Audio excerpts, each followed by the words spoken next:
יש לכם עוד משהו לדבר על ביבי, שזה הנושא שלשמו התכנסנו? לא, טוש, נראה לי שאנחנו סיימנו. אתה יודע מה? בוא תראה לי שוב את ביבי, נראה אם אולי פספסתי משהו במשהו זה. בסדר, טוש, הנה ביבי בגרמניה. אני לא יכול. הנה זה בא. כשאדם נכנס לחיים הציבוריים, הוא צופה שהוא יהיה נתון להתקפות. אבל אני חושב שגם הוא יכול לצפות שיהיה גבול להתקפות. לא מכניסים את האישה ואת הילדים, את המשפחה, לקו האש. אשתי שרה לא מתערבת בענייני המדינה. זה פשוט אבסורד לקבוע את זה. היא אומרת לי, תהיה יותר קשוב לזולת. תהיה קשוב לצרכים של הקשישים ושל הילדים ושל ניצולי שואה. היא אומרת לי, תהיה אבא יותר טוב. תהיה בן יותר טוב. תהיה חבר יותר טוב. וזה היא מאוד משפיעה עליי. כוונו את האש אליי, עזבו את אשתי וילדיי. מיצינו. רק רציתי לראות שאין לי יותר מה להגיד ואין לי יותר מה להגיד. יש המון מה להגיד על זה, מה אתה מדבר? דיברנו שעה על העניין הזה. אפשר עוד להמשיך. אי אפשר עוד. אפשר כן. אי אפשר. מה אתה מבין באמת? בוא נשאל מישהו שמבין. שלומי?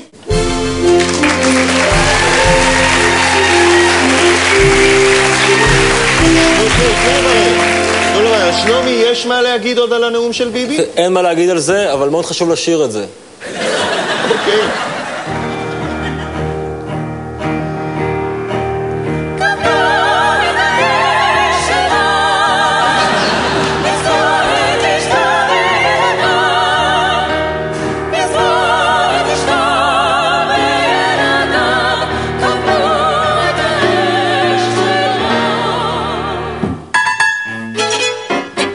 כשאדם נכנס לחיים ציבוריים הוא צריך שהוא יהיה נתון להתקפות, אבל אני חושב שגם הוא יכול לצפות שיהיה גבול להתקפות.